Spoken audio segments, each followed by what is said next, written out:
Eu acho que esse tema é muito atual e é um tema que deveria estar na pauta de todos nós.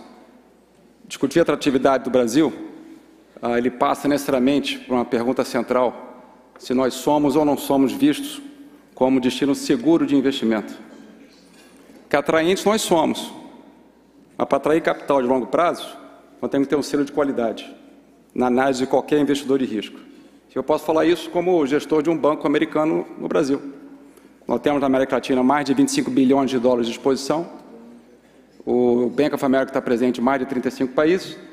Então, presidente, a primeira coisa que é feita numa análise de investimento, qual é o risco de crédito daquele país? Qual é o risco de crédito daquela empresa? E nossos investidores globais, quando estão conversando com a gente, assim como nós fizemos mês passado, uma captação de mais de 2 bilhões de dólares para a República do Brasil, presidente, a pergunta é: existe ou não existe a vontade política para que o Brasil volte a ser de novo investment grade? E minha proposta hoje é apresentar alguns slides que eu acho que vai trazer uma perspectiva interessante sobre esse tema. Se olharmos na tela, existe uma métrica que é utilizada, uma análise de crédito, por todos os investidores no mundo.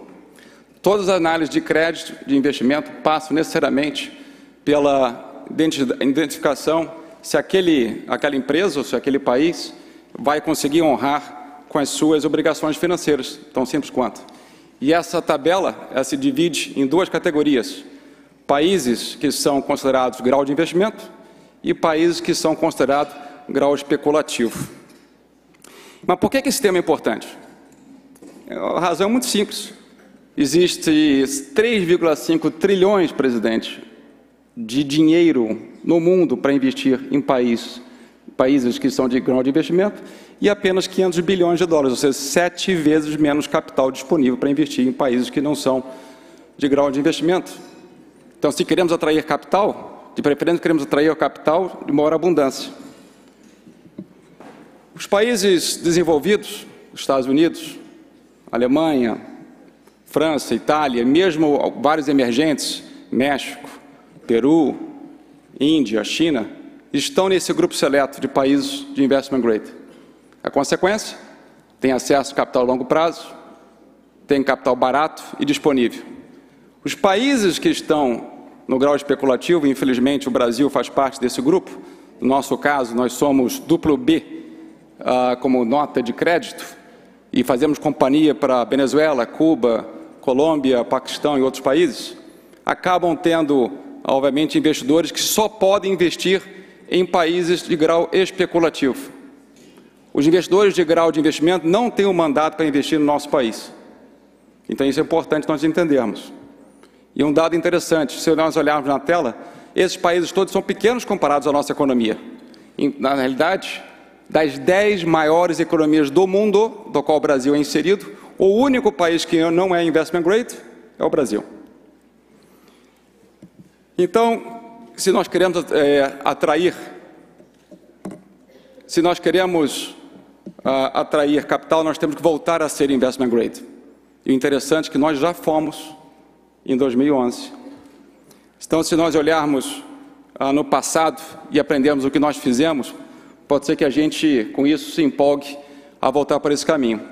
E essa é a minha vontade, de trazer um pouquinho do passado aqui, para a discussão. Por volta de 2008 a 2015, o mundo viveu uma expansão econômica, o Brasil soube aproveitar desse momento econômico e teve uma expansão econômica extraordinária, alcançando mais de 5% de crescimento. Mais importante, que nós tivemos uma estabilidade constante do superávit primário, o que fez com que a dívida pública, em relação à dívida PIB, caísse para patamares de por volta de 50%. Com isso, nós conseguimos o selo de qualidade. Qual foi a consequência? Uma enxurrada de dinheiro. O investimento direto estrangeiro no Brasil era no patamar de 15 bilhões. Ele saltou para 100 bilhões de dólares. A Bolsa explodiu 600%. A nossa moeda valorizou mais de 100%, alcançando o patamar de 1,62. E foi o menor risco Brasil da nossa história. Ou seja, viramos um país rico. Fizemos parte daqueles países que eram atraentes, tinham crescimento e eram seguros, fundamentais pilares para qualquer investidor no mundo. Mas o que nós aprendemos é que manter essa estabilidade não foi fácil. Se nós olharmos, nos anos seguintes, houve uma reversão desse quadro. A economia mundial já não estava tão forte, nós não soubemos administrar nossas contas públicas e a consequência foi desastrosa. O nosso crescimento econômico despencou, tivemos 2 anos consecutivos de queda de PIB de 3,5 consecutivos, maior inclusive do que durante a pandemia, a queda da pandemia.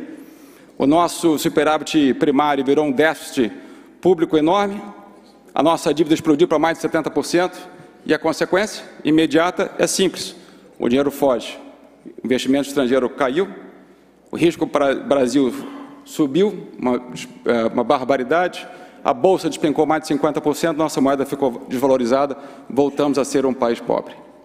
E convivemos com essa realidade até hoje, senhores.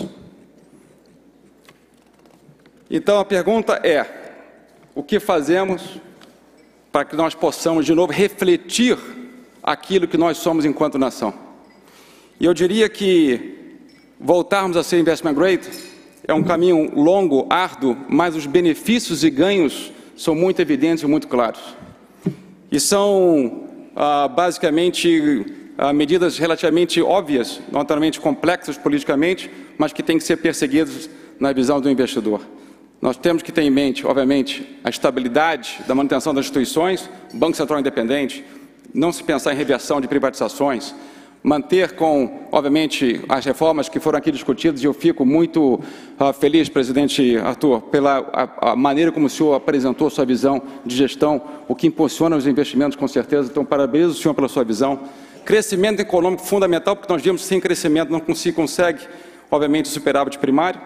E, por fim, é reduzir custo. Então, é relativamente simples. Por isso, e queria só salientar que o superávit primário, para que a gente possa ter um abatimento da dívida, tem que ser na ordem de 3%. 3% é o que se consegue reduzir a dívida. E se nós conseguimos reduzir a dívida, nós voltamos a ser investment grade. Então, eu queria agradecer a oportunidade de dizer que esse deveria ser a nossa meta, aproveitar que o Congresso está discutindo uma pauta tão importante do arcabouço fiscal, que então possamos juntos, empresários, sociedade civil, líderes políticos, buscar um arcabouço fiscal associado ao crescimento que nos leve novamente a sermos aquilo que nós deveríamos nunca ter deixado de ser, um país de selo de qualidade, um país atraente para investidor estrangeiro. Muito obrigado.